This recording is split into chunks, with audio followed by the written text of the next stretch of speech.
Recognize that tune, and you know it's time for Relics Radio. This is a family-friendly show, so the entire family can join us as we talk metal detecting and relic hunting. You can call into the show at 270-495-0315 or join in the chat and post any comments or questions you might have, and we'll get to as many of them as we can. You're listening to Relics Radio of Southern Kentucky and Middle Tennessee.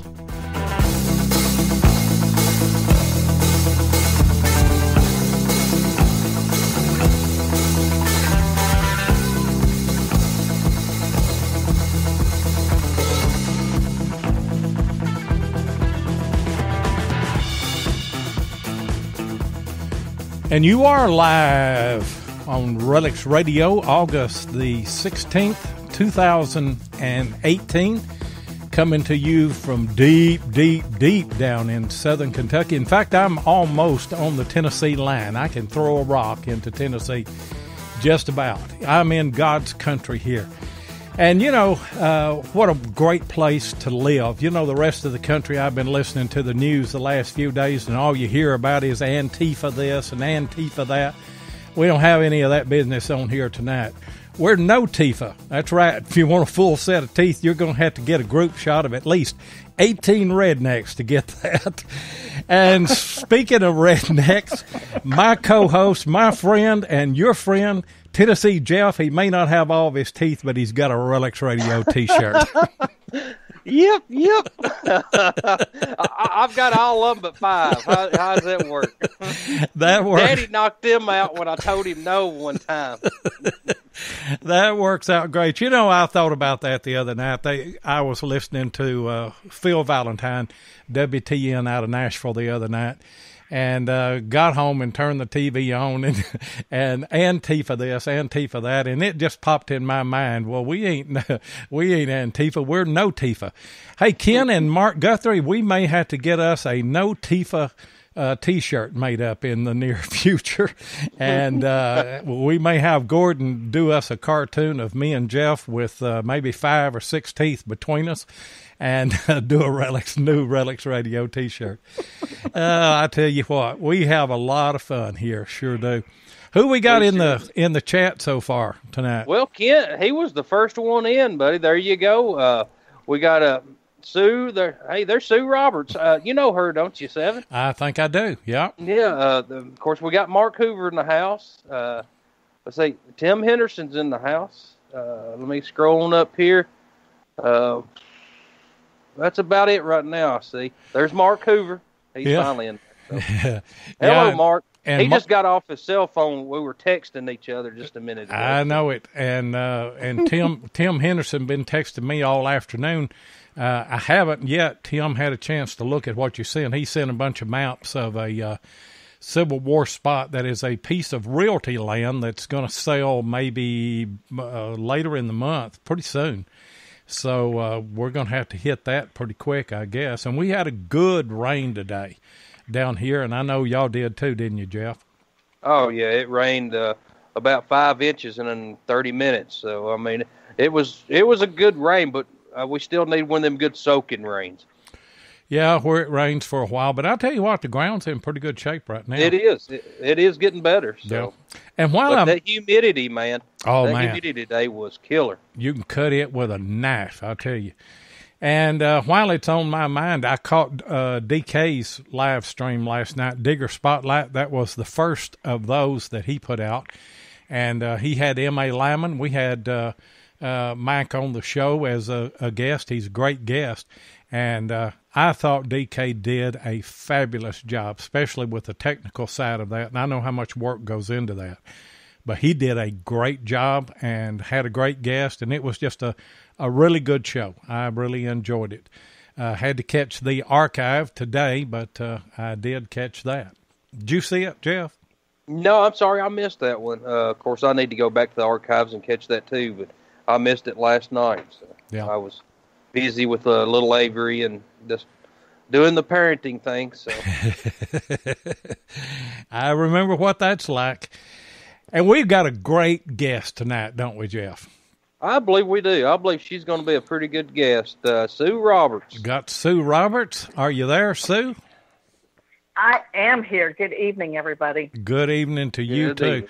We've been looking forward to this show since I reached out to you and talked to you and scheduled you to come on. And you're out of Texas, is that correct? I am. I am in the North Dallas area. North Dallas. You're not too far from the Oklahoma line, then, are you? There. It's about an hour, a little over an hour from where I live to cross the border into Oklahoma. Yeah, I was born and raised in West Texas in Lubbock, and really? Really, yeah. And my dad was from Monroe County, Kentucky here, and he was stationed at Fort Sill in Oklahoma, and married one of those Indian girls out there, and then they eventually moved to Texas, and that's where I was born, and we'd come here to Kentucky for family reunions, and I always said if I got a chance that this was where I was coming, and I got a chance back in 1977, and I moved here, and I don't miss West Texas at all. I bet you don't. The heat, and of course you didn't have any teeth, so you felt right at home, didn't you? And Mark Hoover said he was born in Odessa. I've been to Odessa. I have too. I've been to the Midland, Odessa area. Yeah. The first time, it's been like 30 years since I've been out there. The first time I ever flew into there, and I swear this is true. The plane comes in for a landing. We're taxiing down the runway, and a tumbleweed rolls across the tarmac. I'm like, oh my gosh, what have I just got myself into?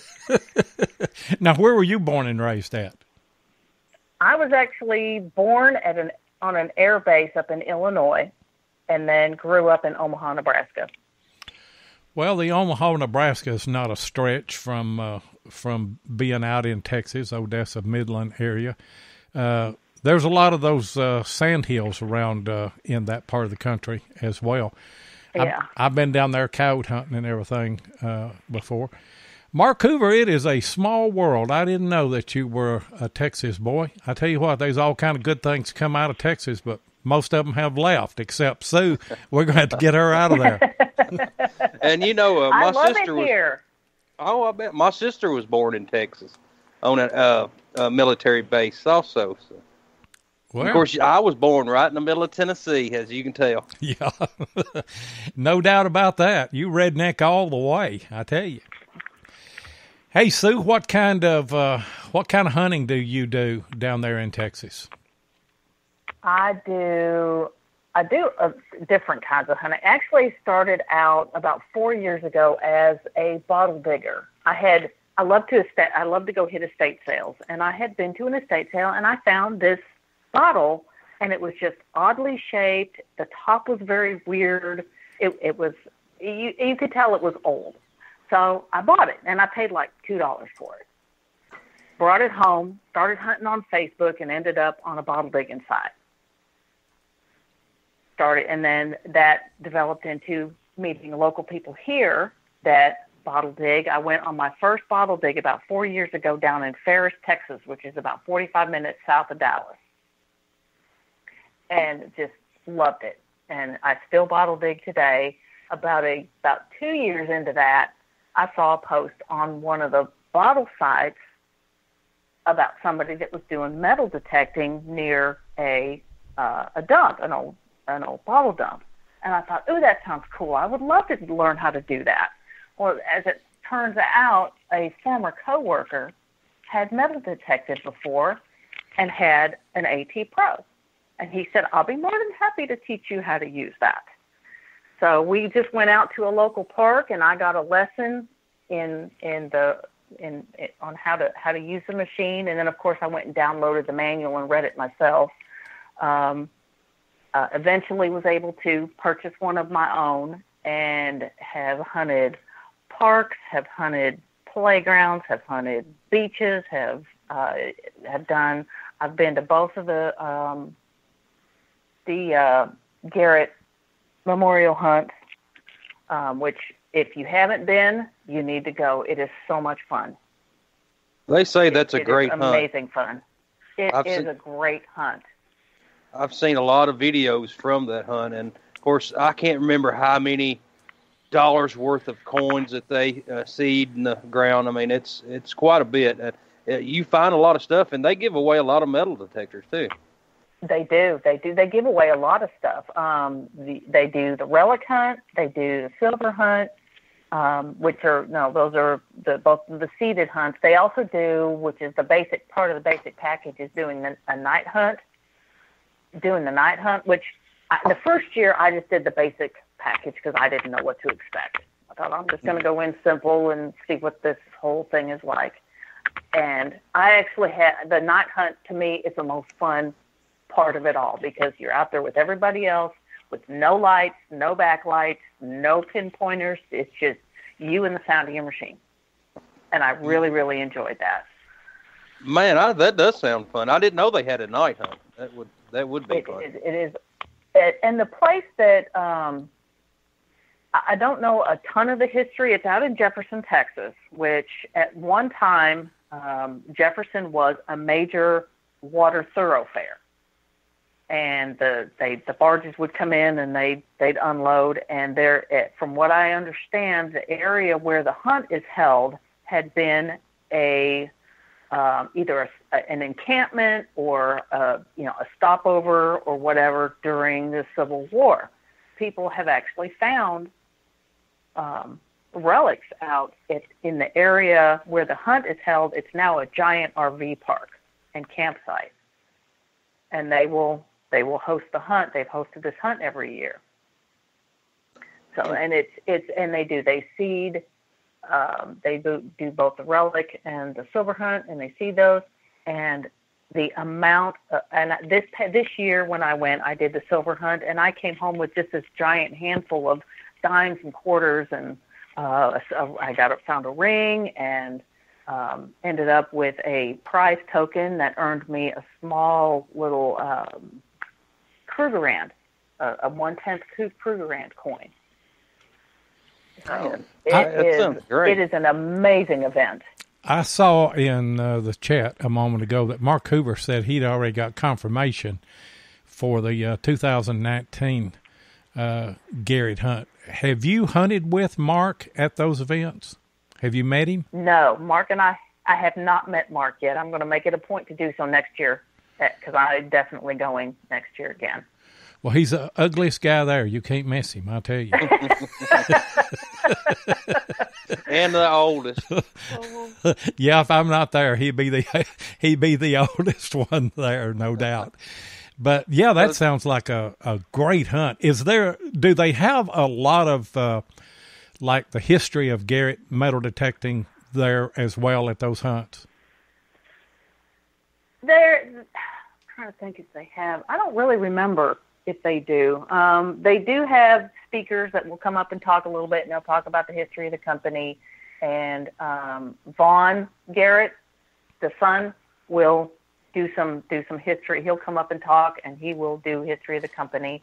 If you want to see history, you have to go to Garrett.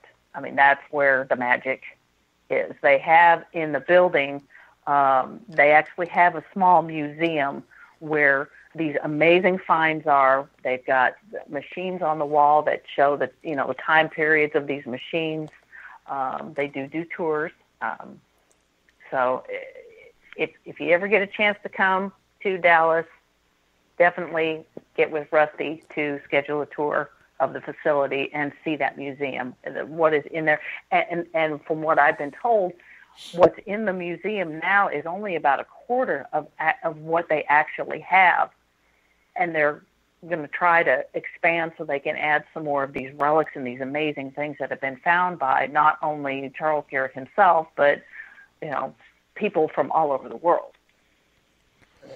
before the show started, Sue and I was talking. We have a mutual friend that works for Garrett, Rusty Curry, and she said he took them on a tour through the Garrett facility, and that would be a good thing for me and you to do, Seven. I would love to get down there sometime. I would too. I'd love to go to one of those hunts and do a live podcast down there like we did at the Relic Show at Chattanooga.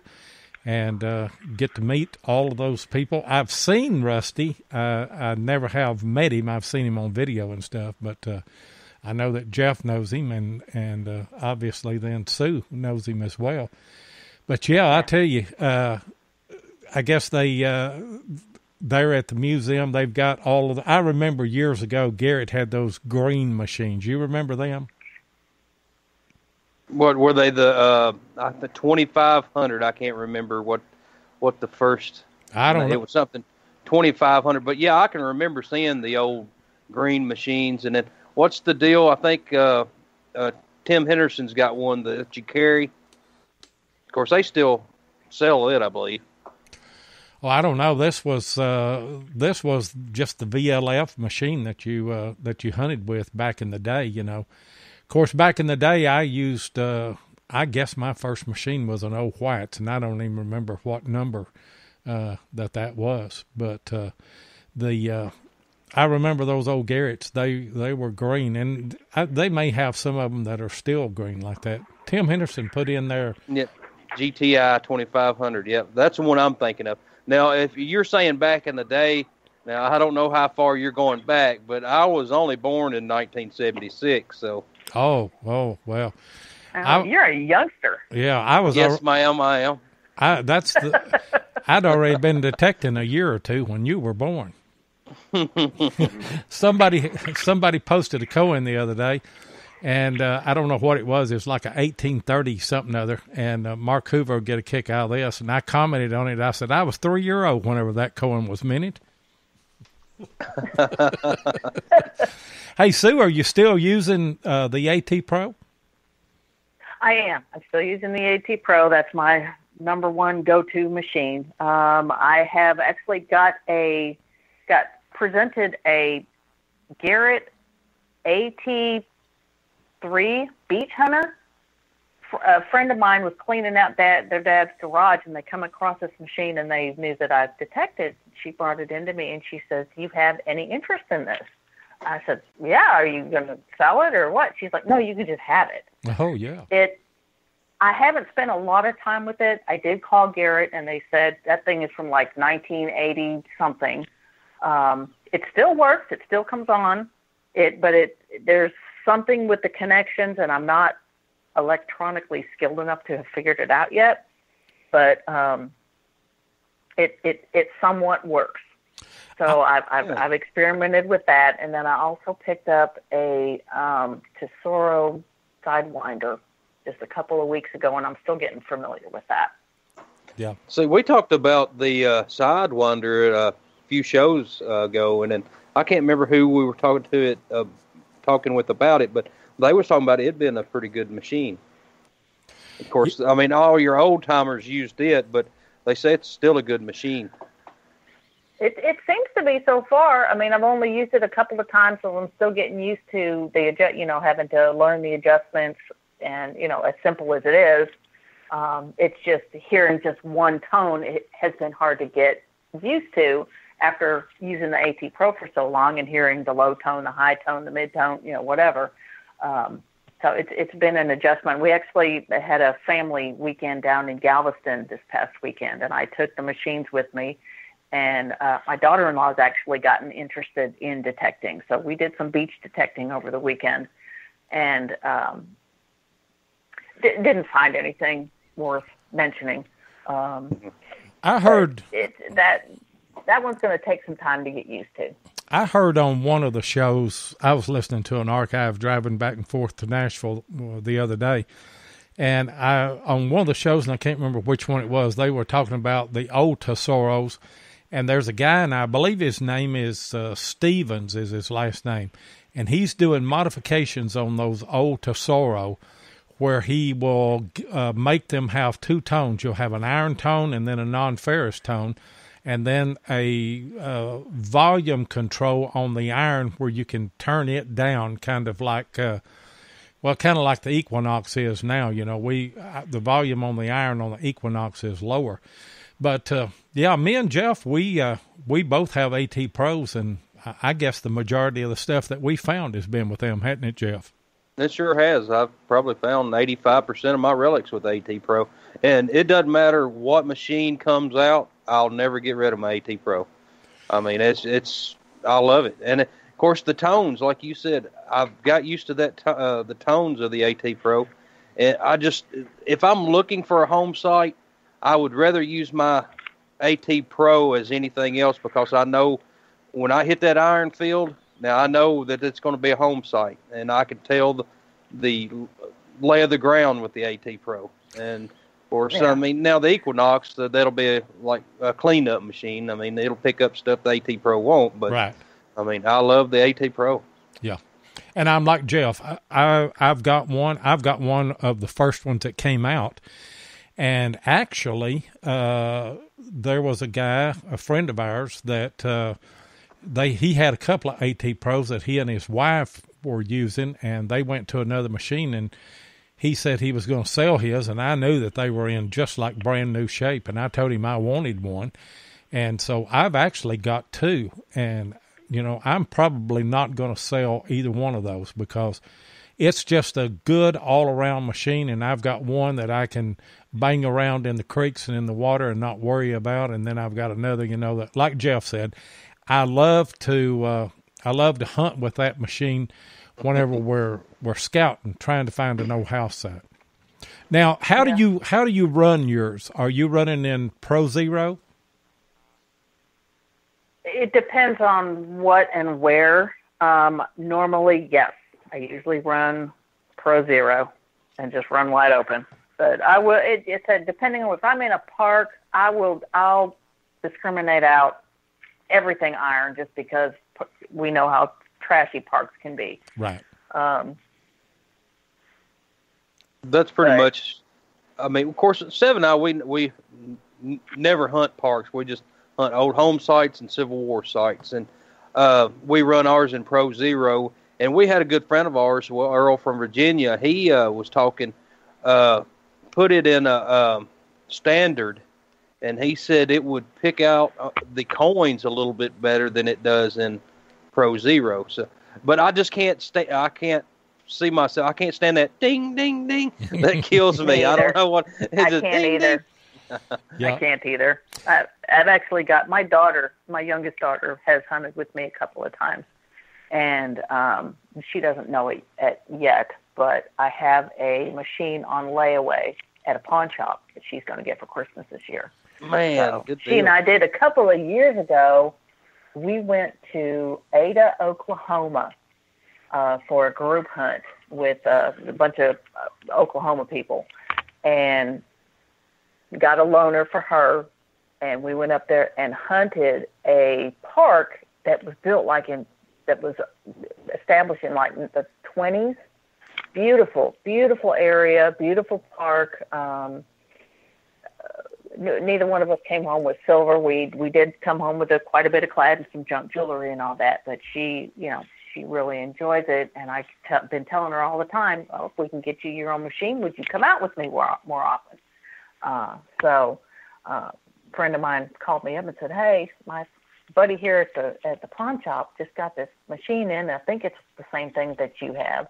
Well, it turns out it's not just the machine, it's the pinpointer and a carrying case and the pouch, the Times pouch.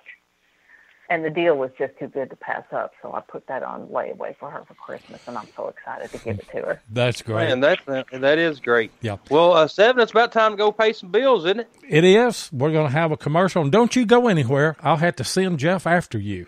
I'll be ready. Hey, Seven, we's looking good in our new Relics Radio T-shirts.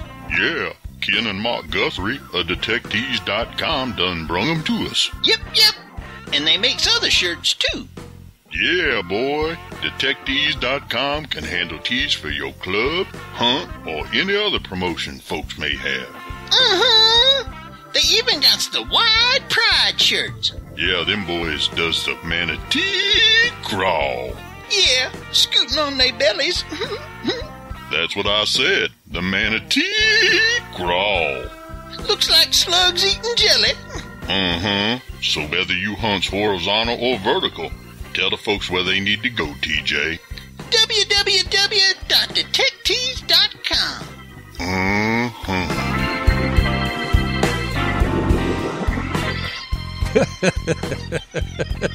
It never gets old, does it? It never gets old. It never gets old. Sue, that's the first time you've heard that commercial, isn't it? That is the first time I've heard that commercial. That's awesome. That Slugs eating jelly. Yeah, that came to me at 2:00 in the morning.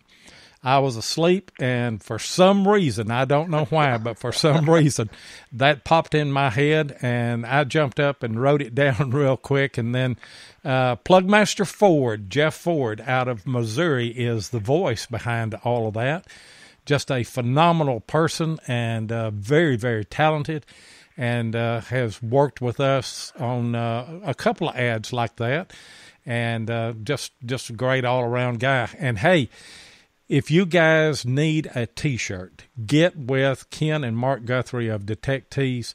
They will fix you up, and I guarantee you the price is right, and I guarantee you you're going to love that shirt.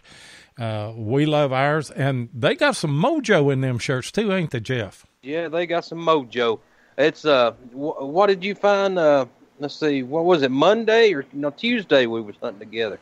What'd you find? Well, we can't say because it ain't been on the video. No, but he done a pretty good job. But this shirt's helped us out. Yeah, and we're getting messages all the time where people are saying that they got their Relics Radio T-shirt, and then they're posting finds where they found a ring or they found something great.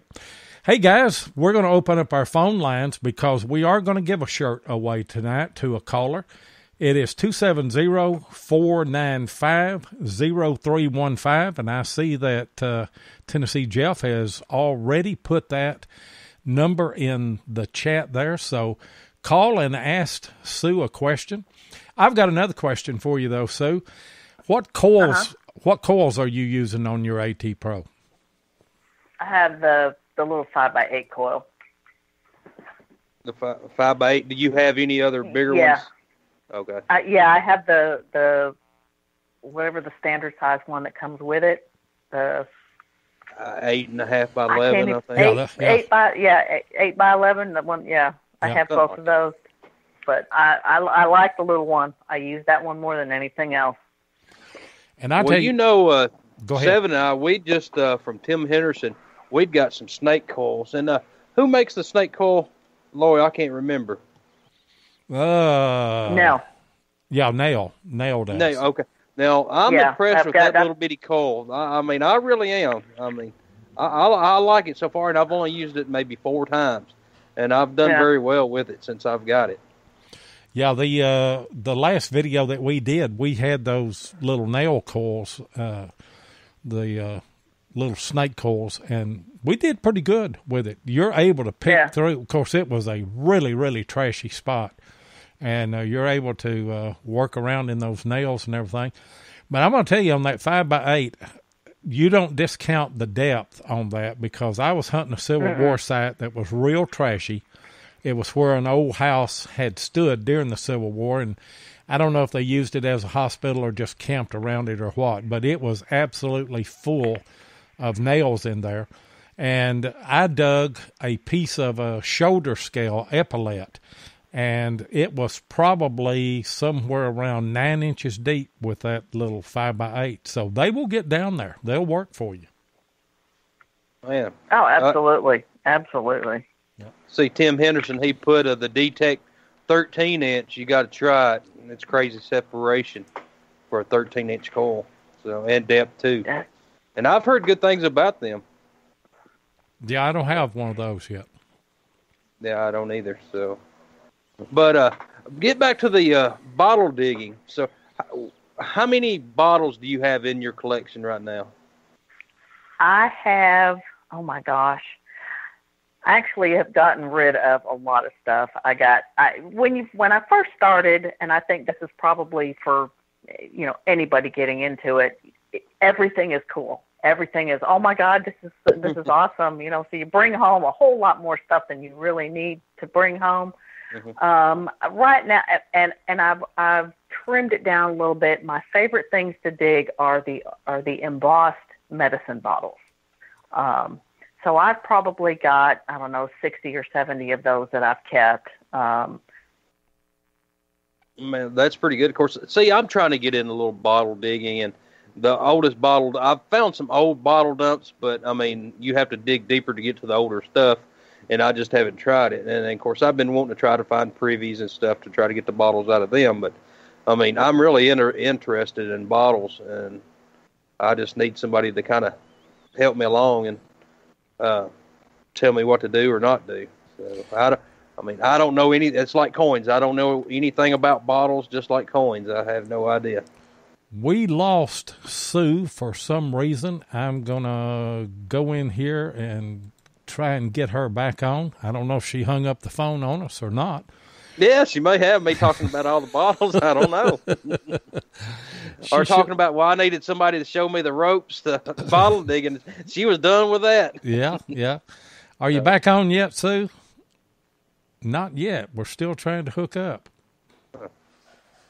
I don't know what the deal is there. I'm interested, though. Did I lose y'all? Yeah, you lost us. What happened? I have no idea.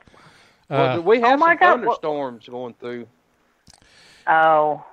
I don't know. That's weird. Yeah, you're on the phone, and I saw that you had dropped out, and so I just called you back. Oh, that's weird. What was the last thing y'all heard? The last thing we heard, I don't know what the last thing that we heard was, but we were Jeff was asking you about the bottles and everything there, and you did say that you had a lot of them. How do you find those sites, the bottle places and everything that you dig? There are a couple of resources out there that, for me, I was just given information by people who dig in this area. I actually have a spreadsheet of it. There's a couple of different ways to do it. One is looking in, and it's more like smaller towns, smaller areas, not huge cities like Dallas, although we do have dumps here. They're harder to find. Typically, back then, obviously there was no trash pickup. You had to put your trash somewhere. Mm-hmm. Very often it was dumped along the creek beds, and then it would be covered up or burned, and it would just be layered up until such time that, we started having full-on landfills. So a lot of areas will have websites that you can go to and see where landfills are and used to be. I actually have a site that's got links that will tell me that there was a landfill at this location back from 1900 to 1930. And a lot of times they're along creeks. Yep. All the digging that I've done up to this point is in creek beds. Man, that makes sense. Of course, the oldest dump in the town, a little piece from here called Gallatin, it's sitting under a golf course right now, and it's along a big creek. So that would. Now, my wife's parents, they had a farm, and my brother-in-law, after my mother and father-in-law passed away, my brother-in-law and his wife bought that farm.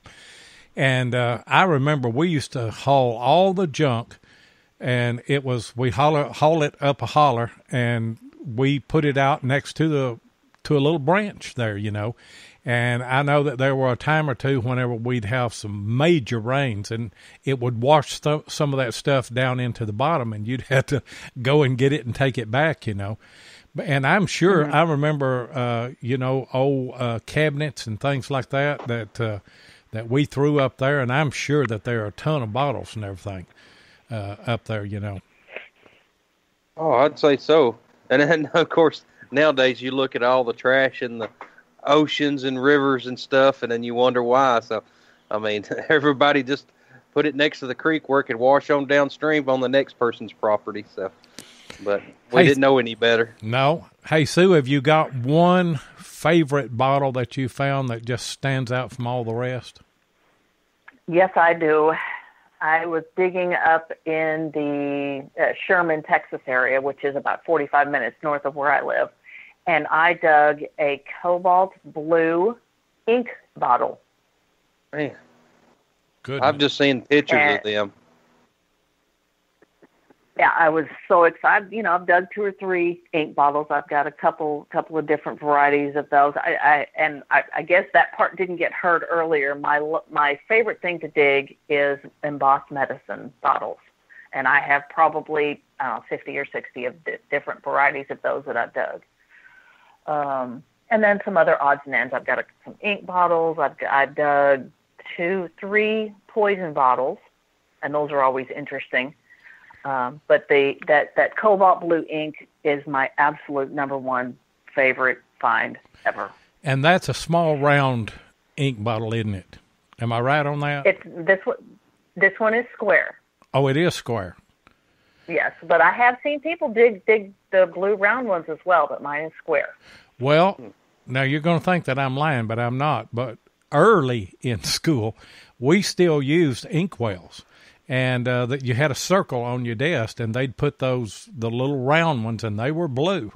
And I remember, oh, really? Yeah, and I remember I got in a lot of trouble one time because there was a girl named Evelyn Shedd, and she had ponytails, and I dipped the tip of her ponytail in my inkwell. It got all over her back. Oh my goodness! So I'd love to find one of those. That brings back good memories. And she couldn't turn her head for some reason. She had to turn her whole body, and she turned around. What are you doing to me? You know. Bless her heart. No. But 7, you remember what the teachers done with the ink bottles? No, they just fill them up. I mean, they just be open, and you just... They reuse them? Oh, yeah. You just stuck your pen down in there, and they would have a big bottle of ink, and they would just fill them up, and you just dip your pen down in there, and Mark Hoover said, "What's an inkwell?" Come on, Mark, you old enough to know that. No, he's poking fun at me, I guess. Oh, is he? I think so. And Barb says that I'm old. Yes, I am. I remember. And I'll tell you one more story, and then we'll get back to Sue because this is her show. But I remember whenever I was in the 2nd grade, and you had the desk, and they would be like 4 people at a desk. And, everybody had carved their initials, and it would bring a pocket knife to school and carve their initials. Well, I didn't have a pocket knife, so one day, and I wore cowboy boots, and one day I just, I got Mama's butcher knife, and I just slid it down in them boots, and, and I carved my whole name, Loy Milam, in the desk, and there wasn't no denying, that I'm the one that done it. And so I think my dad had to come and buy that whole desk. It's something like $25, and I had to mow yards for about a year to pay that back. Man. Dang. So you're in some old company here, Sue. It sounds. That's Yes, funny. you are. So, Sue, going back to metal detecting, what has been your best find metal detecting? Oh my gosh. I don't really have a favorite metal detecting find because I found a lot of cool stuff. My favorite metal find I have 2 of them, actually found in the dump, in 2 different dumps. I found an Oklahoma tax token in one dump, and then I found a 1914 dime in another dump. Man, So, well, they're good finds. yeah, they're good finds. I don't really have a favorite metal detecting find. I found a lot of clad.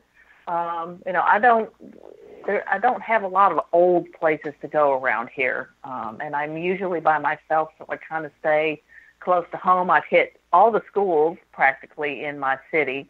Have found a fair amount of nice. I found four silver rings at different schools. One of which I can actually wear. A lot of clad, and the usual park finds that us park hunters and school hunters hit: Hot Wheels and junk jewelry and any number of odds and ends. Boy Scout neck slides. I found a couple of those. I found Boy Scout. Looks like it's a little square thing, and it's got like the creed on it, and it looks more like it's a medallion than it's not a neck slide. I don't know what it's called though. I don't know either, but I know what you're talking about. I've seen those. Yeah. Hey guys, we got another hard break coming up. We got another commercial, and remember now the phone lines are open, 270-495-0315. We're going to give a shirt away to a caller, so call in.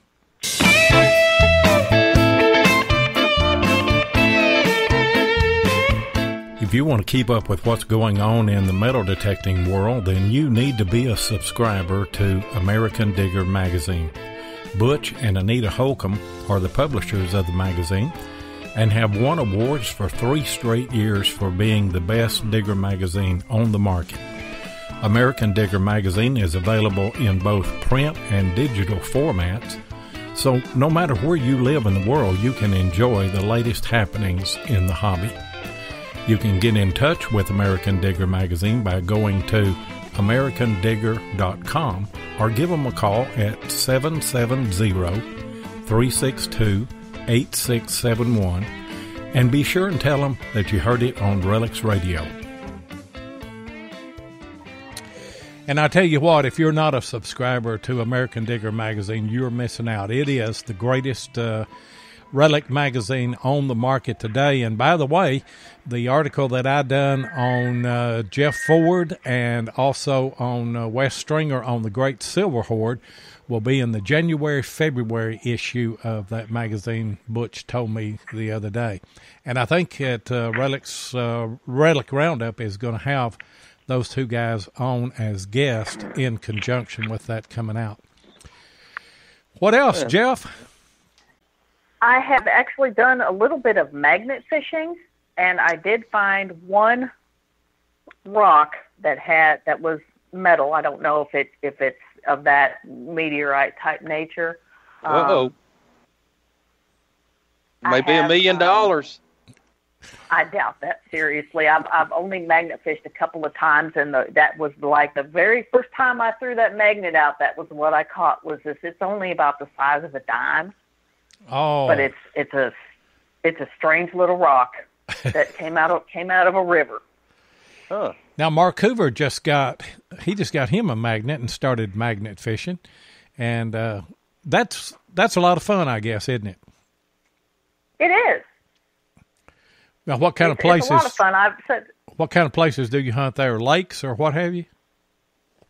I was down in. I had 2 older children that live in Houston, and I was down there, and I've got a good friend that lives in College Station down there by A&M, and I drove over there after visiting my kids and spent the day hunting with him. And we went to I think it's the Brazos River that runs through there, and we went to the river and tossed the magnet out a few times and caught some junk, and I got my little rock. That's where that little rock came from. So I've only done it one other time in a creek and didn't pull up anything with that. So, but it's fun. It is fun to do. Oh yeah, I would like to try it. And of course, I've been waiting on Seven to get a magnet where I could try it. But he hasn't got one yet. But all serious, so that little rock that you found.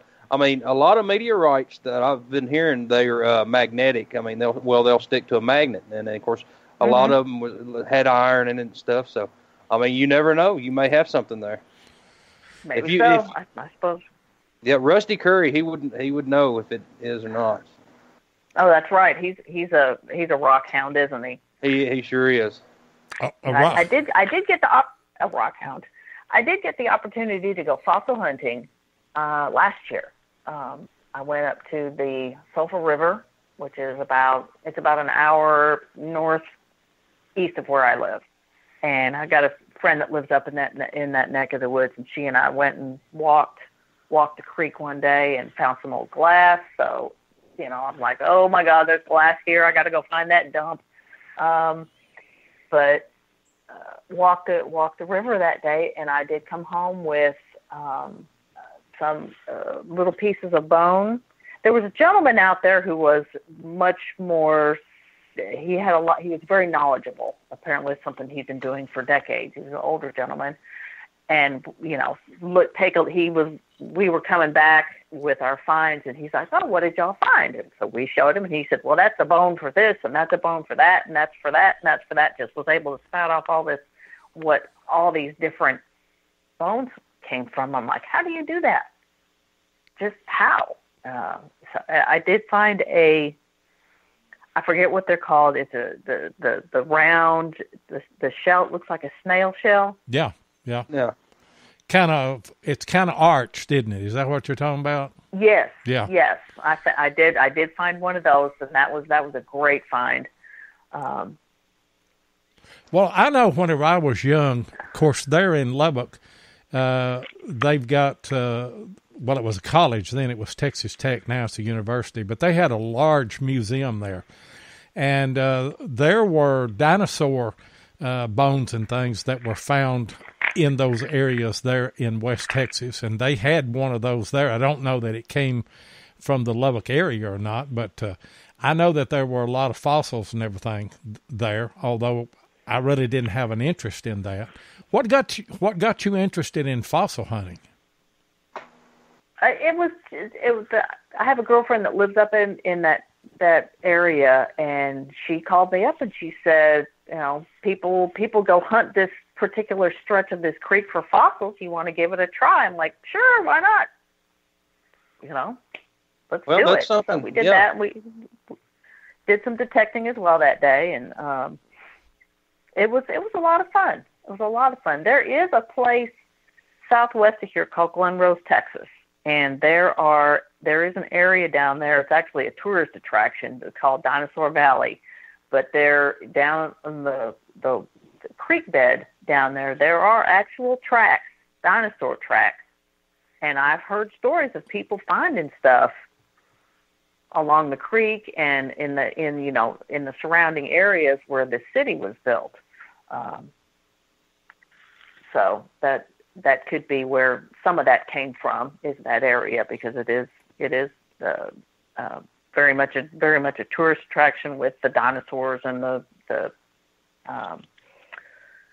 fossils and stuff down there. The fossils, yeah. Yes, the fossils and stuff down there. That would be pretty neat to get into. I mean, I see the guys, a lot of them live in Texas, and they just walk the creeks. And of course, you have to not have the eye for it. And of course, Seven and I, like if we're walking along the creek doing a little prospecting or metal detecting, and I'm always looking for an arrowhead or something like that. I mean, I'm not very good at it. I mean, I've really never found any real good ones, but it's just kind of neat, all the stuff you find in creeks. And I know in Texas that they have a lot more fossils and stuff than we do. So. Yeah, it's a different area down there, I tell you. In fact, in Texas, you get out in West Texas and you got kind of sandy, and then whenever you get east of Dallas, you get into the Blackland around Greenville and over in there, and then you get down along the coast, and it's just like anywhere else, on the Gulf Coast. So you've got just a little bit of everything there, don't you, Sue? Oh yeah, we do. Yeah, we do. You have your West Texas dry land, I guess, tumbleweeds, and then you get out into East Texas, and it's pine trees and beautiful out there, of course, and then you got your the coastline with some of the really nice beaches down there. Yeah. Been down to Padre Island. I lived at Port Arthur for a while, down there just southeast of Houston for, I don't know, about a year and a half probably, in the late 60s. Just a lot of different terrain and everything down there. What do you use for research to find old spots to hunt? We use the aerial maps. A lot of people use the historic aerials. Historic aerials. Thank you. I Yeah. drew a blank on that one for a minute. I've been to my local library to find stuff here in my city, which is where I've spent most of my time researching. I don't, unless I'm with other people, I don't stray too far. I like to stay in familiar territory. There are some of the bottle dumps that we go to are placed in areas where one does not go alone. You always go with a group, at least one or two other people, because the neighborhoods are not the best. But the library, online, the university here has maps and old county maps going back further than the aerials do, the historical aerials do. So I will use those. And, of course, I will do the demo hunting like some people do enjoy doing that. And we'll periodically check the CAD maps to see the latest acquisitions by the city, and we'll hit some of those as well. So there's a lot of resources out there, and I'm always learned. Somebody will say, "Have you tried this one?" or "Have you tried that one?" So I have a whole lot of bookmarks of different resources to find sites and find historical areas. So on your local parks, are they pretty good about letting you metal detect, or do you have to get a permit or anything? No, we do not have to have permits here. The only stipulation is don't leave a hole. Cover your holes. And I've never had issue number one in my city or any of the surrounding cities that I've hunted in around here. And that will kill it for everybody. It just takes one or two people. And Tennessee Jeff and I, in Gallatin, they were building a construction site right on a Civil War camp. And Jeff talked to the construction foreman there and gave us permission to come in there. Of course, they were taking a dozer and a front-end loader and taking about, well, in some places they probably took 2 or 3 foot of dirt off the thing.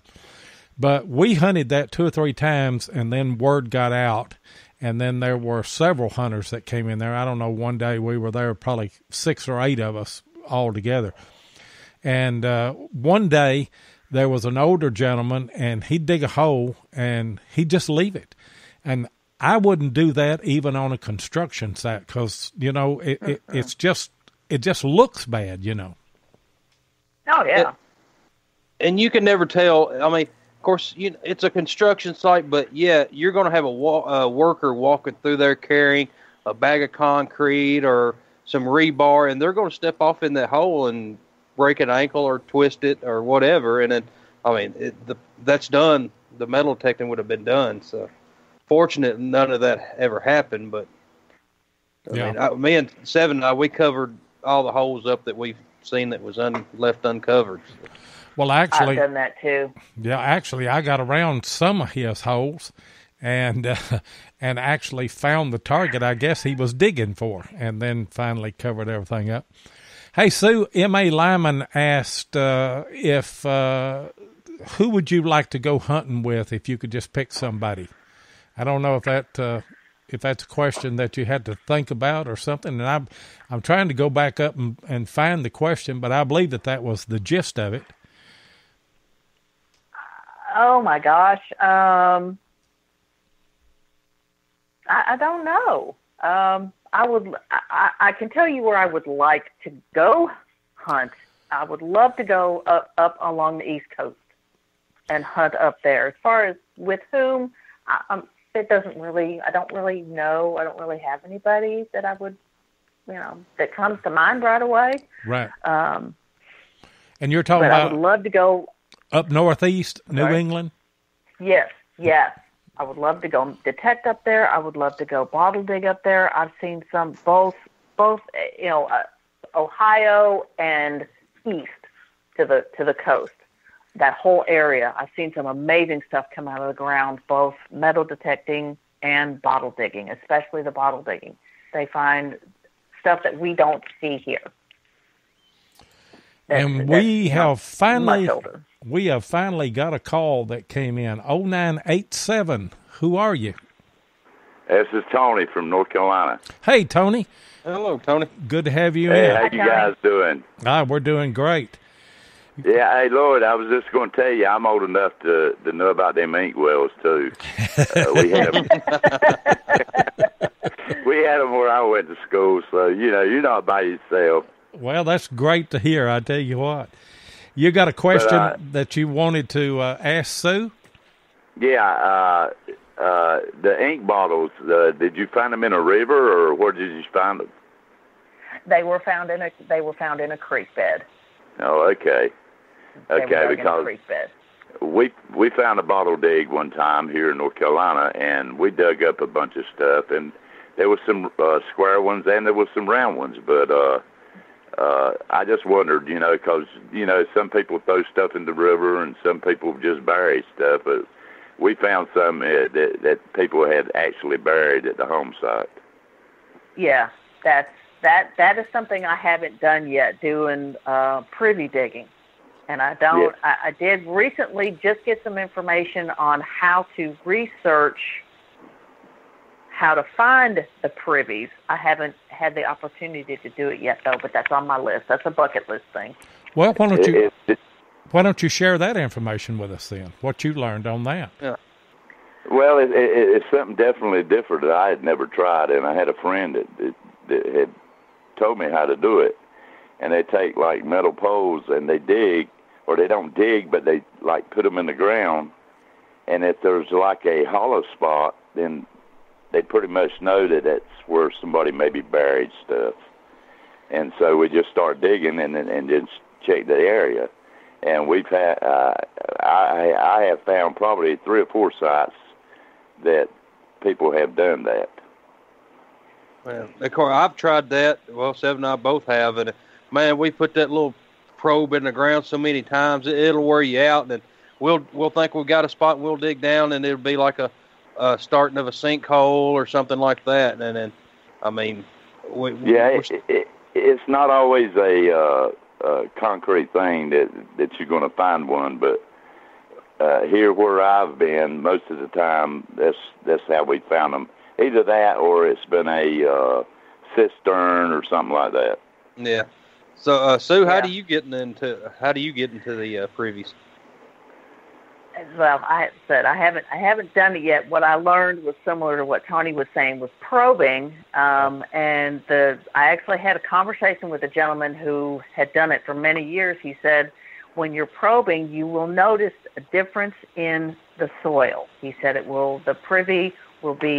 soil will be much softer. Your probe will slide into the dirt a lot easier. And he said, you just work in small grids, and you can tell where the dirt is harder and the dirt is softer, he said, and you just mark it off, and that's where you start digging. I haven't found a place to do that yet here. So, yeah, that's on the list. That's true, Sue. I mean, most of the places we found it, it's really mostly like sand. Yeah. Most of the places where we found where they have actually dug places like that. But listen, I'm enjoying the show tonight, guys. Y'all have a good time. Hey, I'll keep listening. Thanks for the call, Tony. Hey, thanks, Tony, for the call. And actually, we've got another call on. Charles is on. What's going on tonight, Charles? Hey, guys. I'm doing pretty good with you. This is the second show in a row. Man, well, we really appreciate it. Yeah. Yeah. I always try to hit the shows. I listen to them all the time on the archives, most of the shows, but just never works out where I can call in live. But I got you guys 2 times here recently, so and I'm glad I got here tonight. I like Sue. I listened to her on the other podcast a few times, and she's a go-getter. I think she gets to digging and swinging and stuff, and I like the way she talks. She's good like that. But thank you. My question, no problem, Sue. My question is, and you got into it a little bit with that last feller there, but what's your tools when you get into a dump site or a bottle site? what's the tools you use? I mean, do you got shovels or do you got picks? Do you have little, cement trowels, or what's the MO there? How do you go about it? That's an awesome question, actually. Yes to pretty much everything. My tool of choice is a little pronged digger, and one I actually ordered off of Amazon that is a beast. I can drag it through, and I prefer something like that because it will bust the dirt apart as you're scraping. It'll separate the dirt, and you're seeing what's falling out, and that's where we find the smaller stuff like the marbles, the coins, the buttons, what we like to refer to as creepy doll parts, where they're little pieces of broken porcelain figurines. Right. I have a half-gallon mason jar that is full of nothing but creepy doll parts, and I keep those. They're just different and odd. I also use a paint scraper, and that's good for cutting. It's loosening up. If I'm digging really hard soil, that paint scraper is great for cutting through, and you're not risking damaging any bottles that you're going to come across. Right. Shovels to move dirt, small buckets to move dirt. I have and of course a pair of very, very good cut-proof gloves, because you're going to most of what you're going to be digging out of the ground is broken. So. You're in a dump. I mean, you're going to have broken, jagged metal and glass and everything. Everywhere. So, and some of the sites are very trashy as far as metal goes. There's a lot of rusty stuff. So make sure you have your tetanus shot up to date. Right. But the variety of things that have come out of there is astounding. Between the marbles, the creepy doll parts, the dinner dishes, we find pieces of china, we find whole jars. We find one of my favorite finds ever is a complete Lee and Perrins Worcestershire sauce bottle. It's embossed and still had the stopper in it. Wow! Oh wow! How about that? What year does that come from? Do you know? That's probably around 1920 to 1930. Yeah. Before they started cool. Before they stopped embossing it, and it would have had a paper label on it, but it was still embossed with the Lee and Perrins.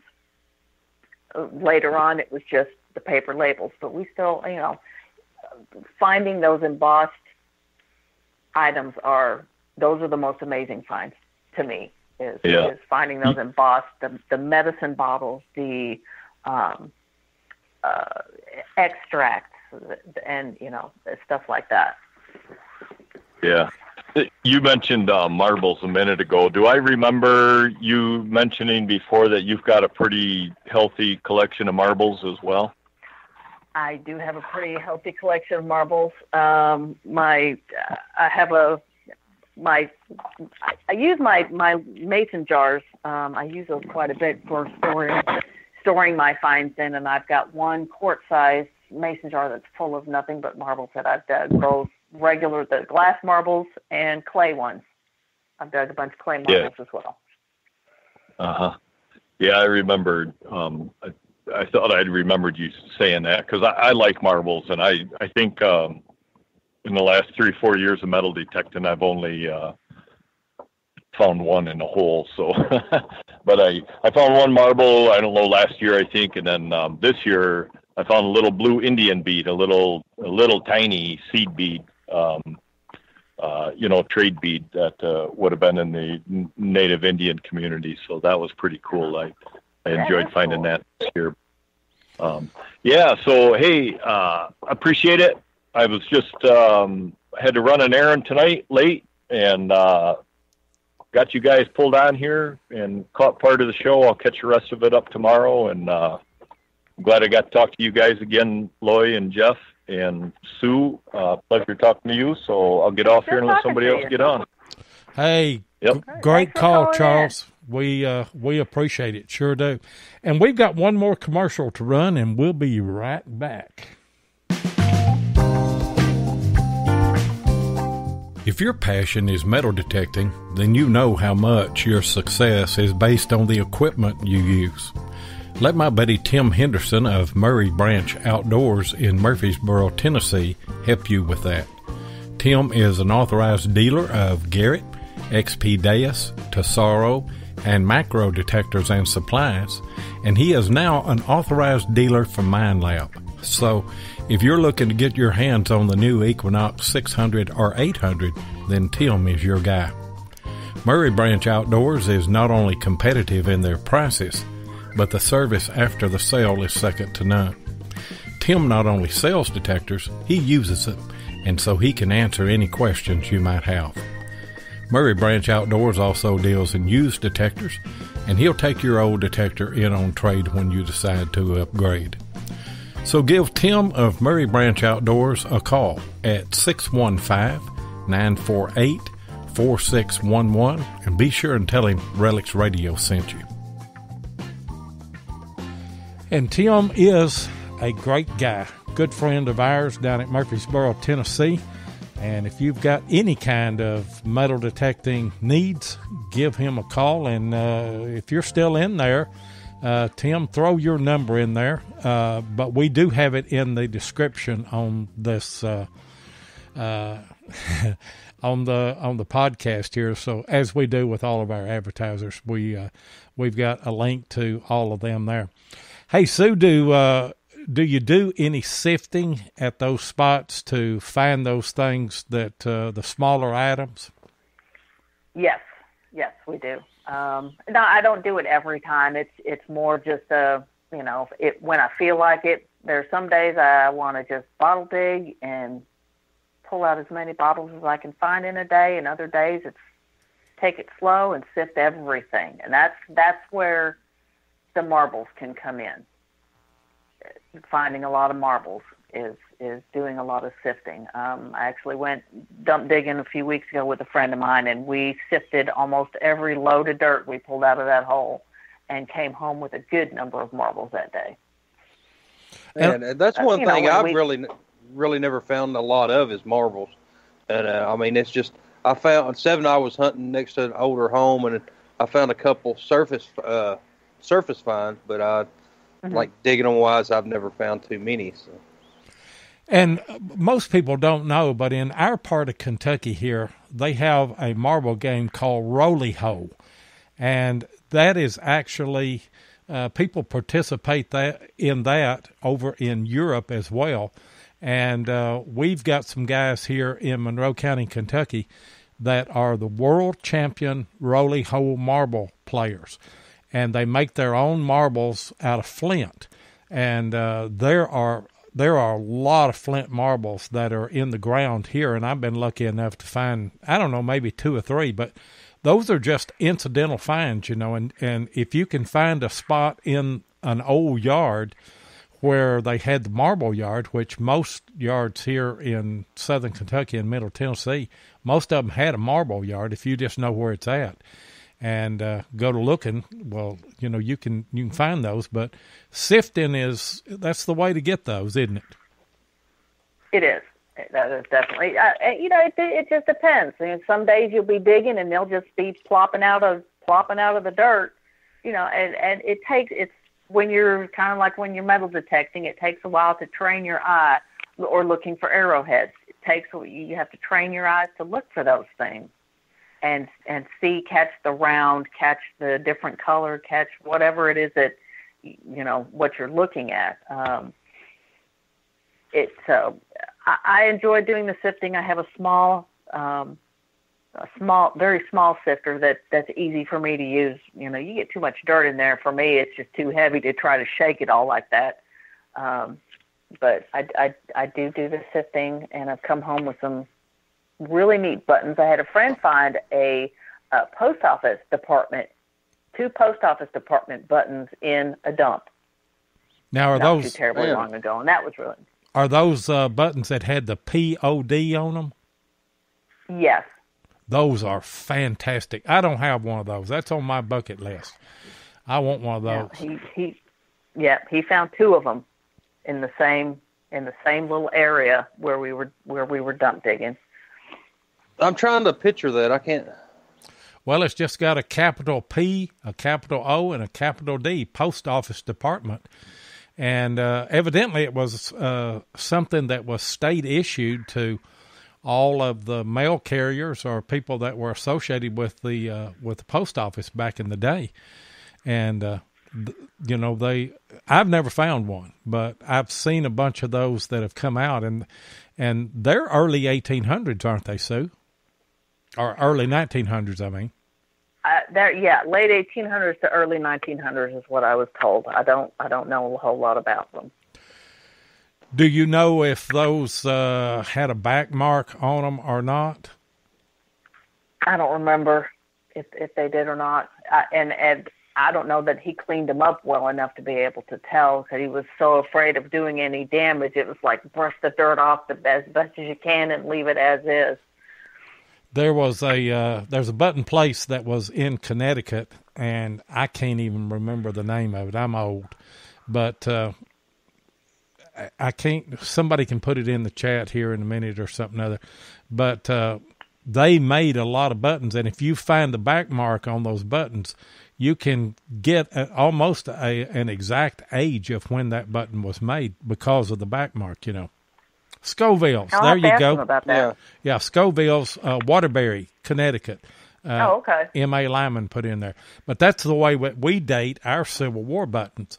And I know that they made the Post Office Department, or some of the Post Office Department buttons, and they made a lot of different brass things. That was a big brass manufacturing place there in Connecticut. Uh-huh. Hey, guys. I'll have to tell him about that. Yeah, check that back mark. Phone lines are still open, 270-495-0315. We're going to give a Relics Radio T-shirt away, but you got to be a caller, and you got to have a question for Sue, so call in. Sue, do you have any... When you did the last commercial break, I was curious about you asking me about my finds, my metal detecting finds. I have a big mason jar that the not trash, not valuable type things. I usually just toss these into a jar because I think they're cool. We've all found those brass hose nozzles. Yeah. We've all found at least one of those. I have like 4. And I got to looking at some of this stuff, and it's amazing how much I've actually found between keys, lots of keys, car keys, house keys, locker keys, dog tags. My favorite dog tag is one that I found down in, we were hunting down in Venus, Texas one day, and hit upon an old park site. And I found a dog tag that was from like 1956. Man. But it's amazing, even after just a couple of years, how much accumulates. I found a few buckles. I got a little piece of a silver spoon, Purex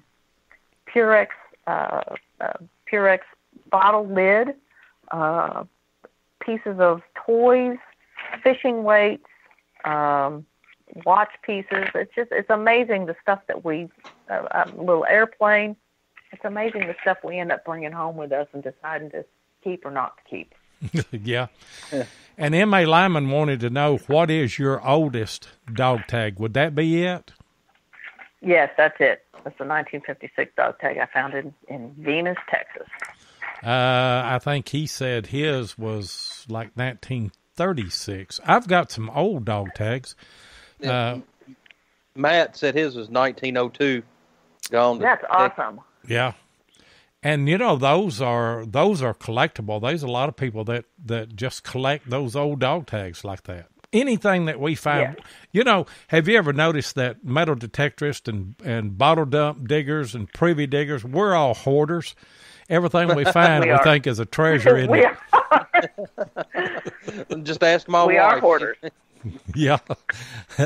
Oh, I get a lot of grief at home too. I have on my credenza, I have a variety of sizes of mason jars, and they all have stuff in them. I have one that has just the little bits of things that I find metal detecting, the cars and the dog tags and the keys. And then I've got another one, and I know this is going to sound so weird, the pull tabs with the beaver tails. Right. Mm-hmm.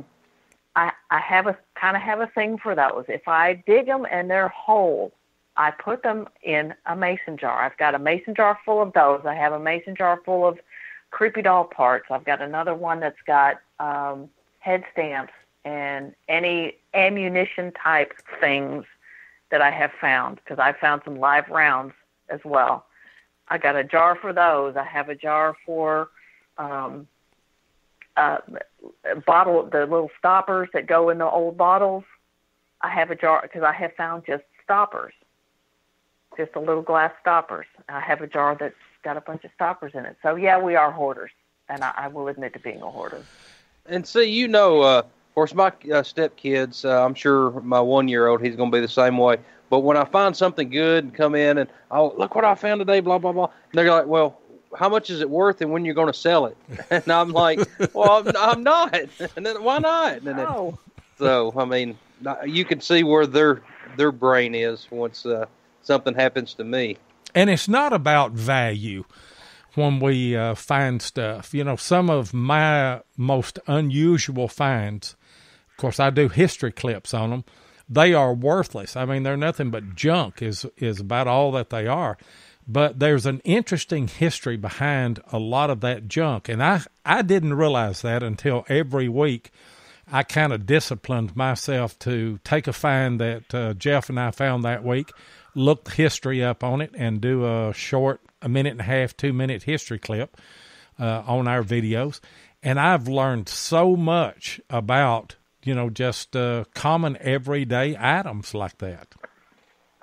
Yeah, the last video, I didn't know they had beach police in the, what were they called? Bathing suit police? Make sure the women's bathing suit was long enough. Yeah, we found a swim away buckle at an old 1830s house. Of course, it wasn't that old. It was probably 1930s was when it was. And Barb, I'm adding you to the call here. We'll get to you in just a second. But anyway, we found this swim away buckle, and I did some research on it and found out it was late 1930s. And then whenever I did the research on it, I just on swimwear and everything, and found out that back in the day, like in the 20s, they had beach police that would go around and measure, and a woman's bathing suit couldn't be more than 6 inches above her knees, and a man had to wear a shirt. They said they didn't want the beaches to look like that they had gorillas on them, was the deal on it. But it's just humorous, Hey, Barb, what's happening tonight? Well, hello, Barb. Hey, I want to know, does Sue save her 12th Georgia buttons?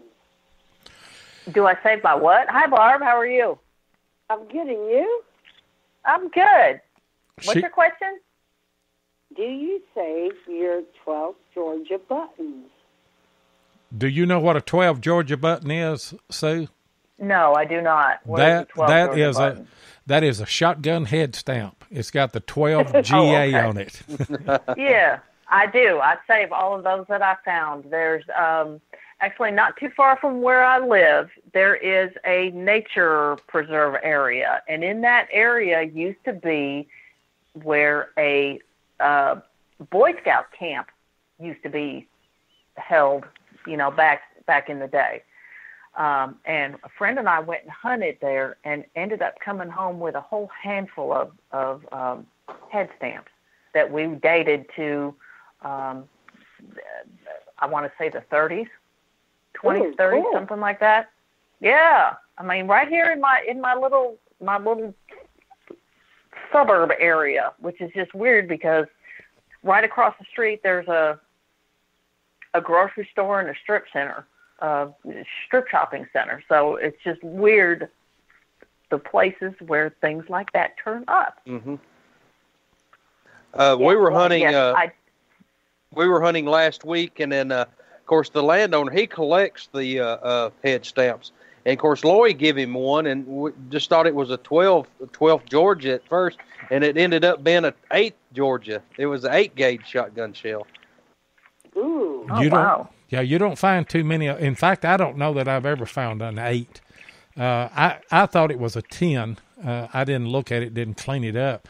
But I saved mine, and I actually run mine, Barb, through a rock tumbler and clean them up, and I keep them in mason jars, and I've just got jar after jar of those things.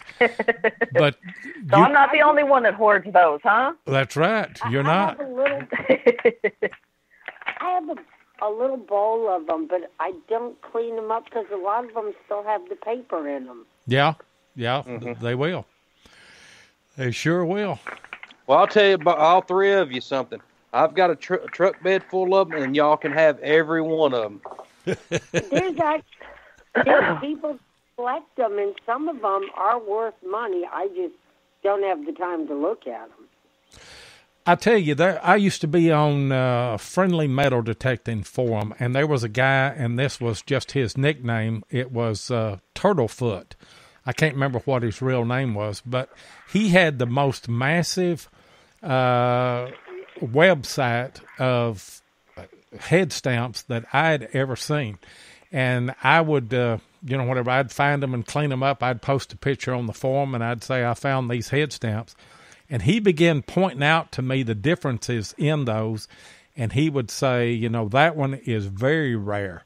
And so he collected those, and I sent him probably, a half dozen that were real rare head stamps so that he could fill out his collection and actually have a picture for his website and everything of those styles. And it's amazing how many different styles and how many different head stamp manufacturers that there were back in the day. Finally, it got down to probably about 3, but used to, back in the 20s or the teens, there were just tons of people that were making shotgun head stamps. There's actually a website out there that's where we identified the ones that we found. Was on this website, and they've got that huge listing. Is that the same guy? That's the same guy, yeah. And that's the one we were using. So some of those head stamps that you will see on that are some that I've seen him. Those things are worthless. And, I've hunted with people that they'll find them and they'll just throw them in the bushes or something. I keep every one of them, and I clean every one, and I put them in a jar somewhere. That's what I'm saying. Yeah, mine go in the bowl, but it's like, why would you throw them away? It's history. I mean, they're the ones with the papers are early 1900s. Right. You know why it is, Barb? Because people are monetary minded. They want to find something, and the first thing that they ask is like Jeff's kids, what's it worth? Well, monetary value, it's not worth anything. I mean, it's trash. But the historical value behind it, and until you start bottle digging or metal detecting or treasure hunting of any kind with the mindset, I'm looking for history, you're going to be sorely disappointed because you're going to spend most of your life and not find anything that's really worth a lot of money. That's well said. Agreed. I have known bottle diggers, and there are people around here that will actually not share information on where they go dig because for that very reason, because they're going to find that one rare doublet Dr. Pepper bottle that is worth, whatever it's worth, and they're in it for the money, and I don't understand that. This is not about money; it's about history. It is about history, and once you get out of that mindset, you're going to be disappointed in this hobby. I don't care what kind of treasure hunting that you do or history seeking, and I'll borrow that from Heath and Scott, the History Seekers podcast. But when you get out of seeking history, then you're going to be sorely disappointed in this hobby because very few of us are going to find anything that's worth very much money at all.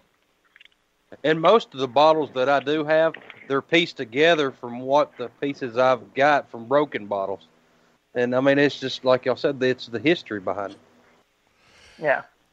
Hey, Barb, did you have another question for Sue? I did, but I was listening to you babble.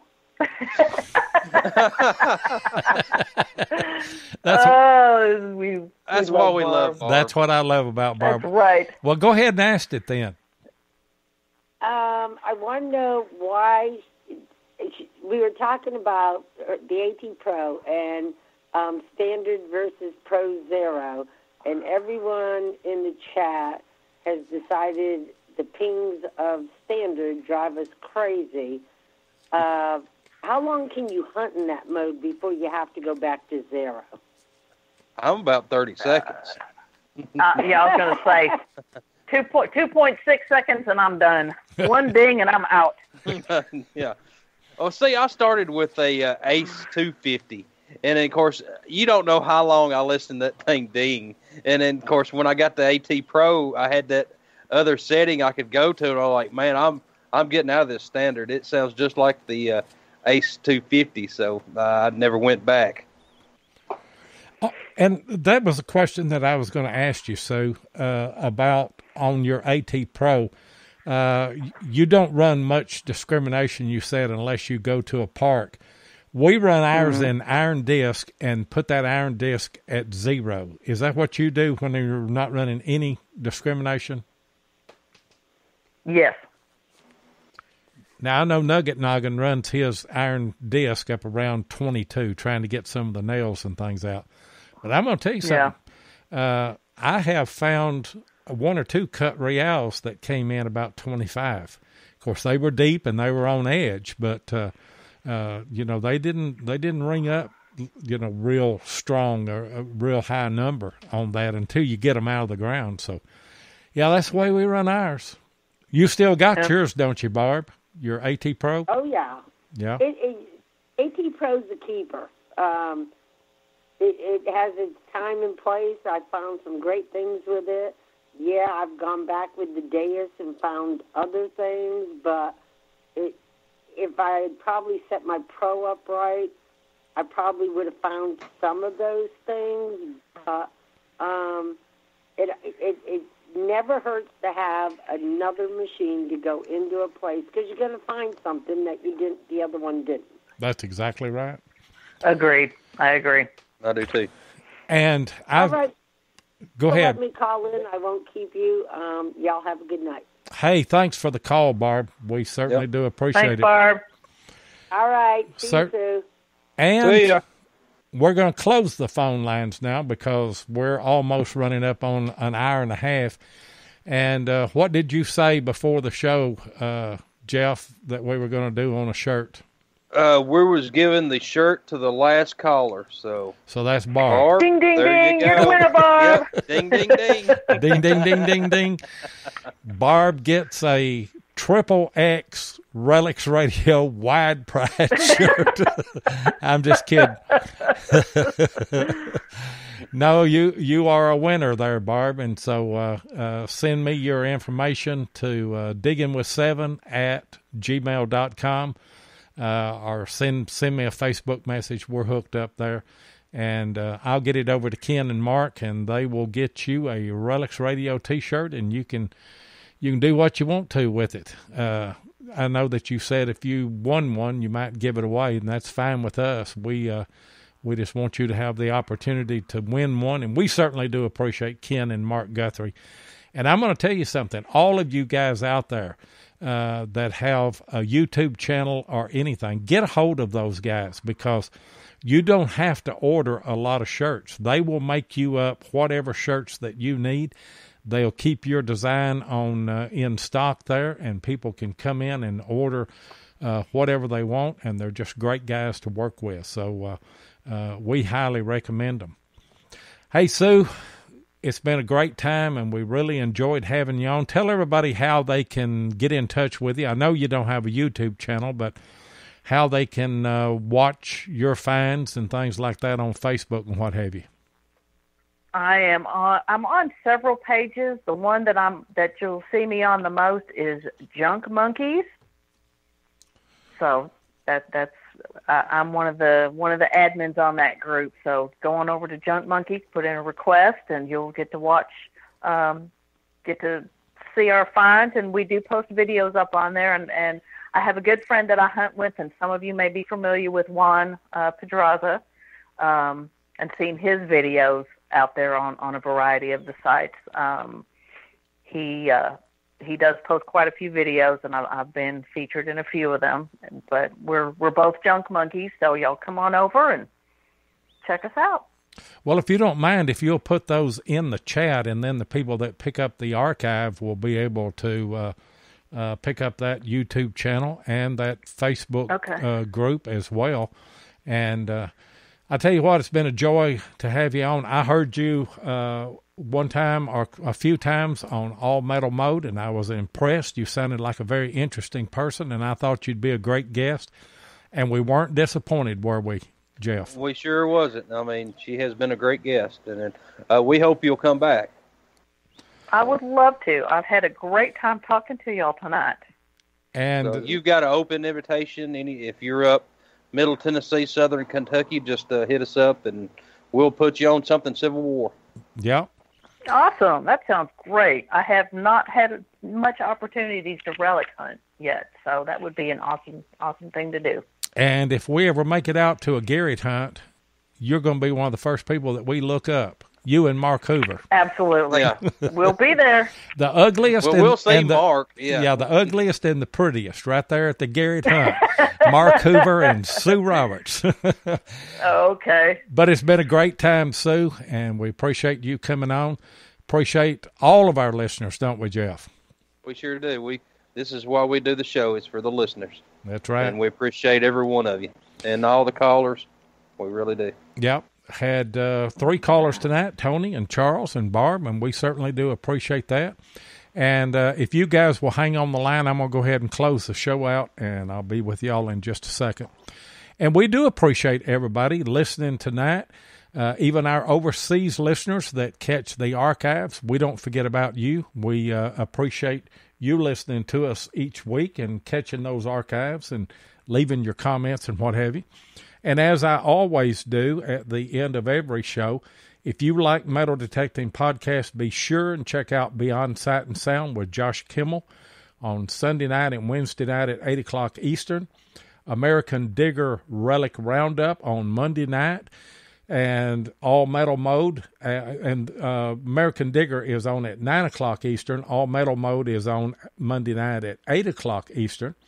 History Seekers with Heath and Scott are on Tuesday night at 9 o'clock, and Hardcore Metal Detecting has their podcast on Thursday night and Saturday night at 8 p.m. Eastern, and obviously we're on every Thursday night at 8 o'clock Eastern here on Relics Radio, and we'll see you next week.